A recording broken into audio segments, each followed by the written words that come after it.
से आपको आगाह करेंगे कि कुरान की बेहुरमती के मामले पर इराक ने स्वीडन के सफीर को मुल्क से निकाल दिया। गुज़िश्ता रोज स्वीडन में रिहाइश पजीर इराकी मलून शहरी सलमान मोमेका की जानिब से एक बार फिर कुरान पाक की बेहुरमती की गई और इराकी परचम की भी तजलील की गई। इस हवाले से मलून सलमान मोमेका का कहना था कि इसका आइंदा 10 रोज में कुरान पाक की बेहुरमती और इराकी परचम की तजलील का दोबारा इरादा है।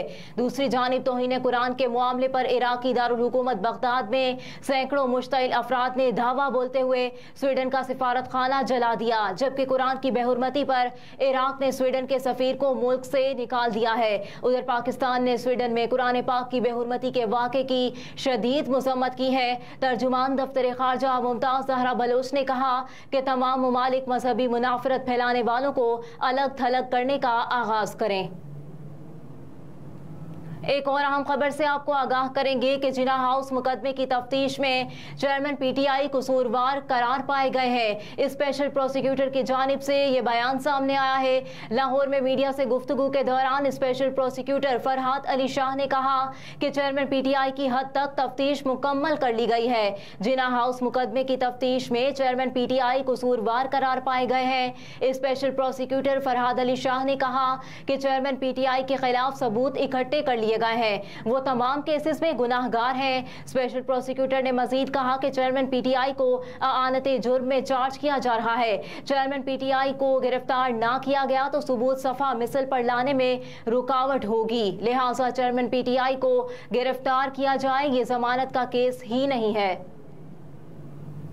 एक और आम खबर से आपको आगाह करेंगे कि मुहर्रमुल हराम में पंजाब के 13 अजला हसास करार दिए गए हैं। मोबाइल फोन सर्विस भी बंद रहेगी। महकमा दाखिला पंजाब के मुताबिक 13 हसास अजला में जरूरत पड़ने पर फौज तलब की जा सकती है। लाहौर, रावलपिंडी, गुजरांवाला, गुजरात, जंग, बक्कर, लिया, मुल्तान, साहिवाल, चकवाल, राजनपुर, बहावलपुर, रहीम यार खान हसास अजला में शामिल है। हसास अजला में 9 और 10 मुहर्रम को मोबाइल फोन सर्विस बंद रहेगी। महकमा दाखिला पंजाब ने आर्मी की 73 और रेंजर्स की 80 कंपनियों के लिए विफाक को खत लिख दिया। हसास अजला में बनाए गए डिस्ट्रिक्ट कंट्रोल रूम्स को सूबाई इंटेलिजेंस सेंटर से मुंसलिक किया जाएगा।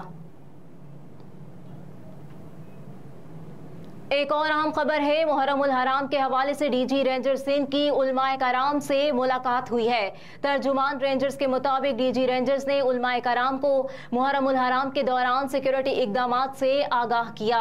तर्जुमान रेंजर्स ने बताया है कि डीजी रेंजर्स सिंध ने उलमाए कराम को सिक्योरिटी के लिए फुल प्रूफ इंतजामात की यकीन दहानी कराई। गुफ्तगू के दौरान डीजी रेंजर्स ने तमाम उलमाए कराम और अकाबरीन पर मजहबी हम आहंगी और रवादारी कायम रखने पर जोर दिया। तर्जुमान रेंजर्स मजीद कहा कि कवानीन और ज़ाब्ता इखलाक की मुकम्मल पासदारी को हर मुमकिन तौर पर यकीनी बनाया जाएगा। खिलाफ वर्जी करने वाले अनासिर के खिलाफ तादीबी कार्रवाई की जाएगी। सिंध रेंजर्स के तर्जुमान का यह भी कहना है कि उलमा के वफ्द ने सिक्योरिटी इकदामात को सराहा और अपने भरपूर ताउन का यकीन दिलाया है। एक और आम खबर से आपको आगाह करेंगे कि साबिक वज़ीर आला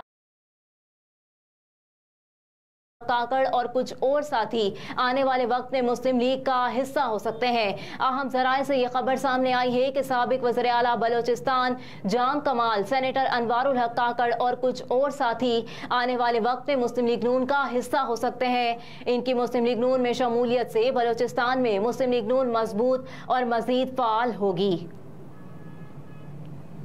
और खबर यह भी है कि इलेक्शन 90 दिन में होंगे और असेंबलियां अगस्त में तहलील कर दी जाएंगी। अहम जराए से यह खबर सामने आई है कि इलेक्शन 90 दिन में करवाए जाएंगे, जबकि असेंबलियां अगस्त में तहलील कर दी जाएंगी, जिसके बाद निगरान सेटअप के कयाम अमल में लाया जाएगा और उसके बाद 90 दिन में इलेक्शन करवाए जाएंगे। अहम खबर के हवाले से आपको बता रहे हैं कि इलेक्शन 90 दिन में करवाए जाएंगे और असेंबलियां अगस्त में तहलील कर दी जाएंगी, जिसके बाद निगरान सेटअप के कयाम अमल में लाया जाएगा और जिसके बाद 90 दिन में इलेक्शन करवाए जाएंगे। अहम खबरें आपने जानी, फिल वक्त इतना ही। आप देखते रहिए SMTV ग्लोबल।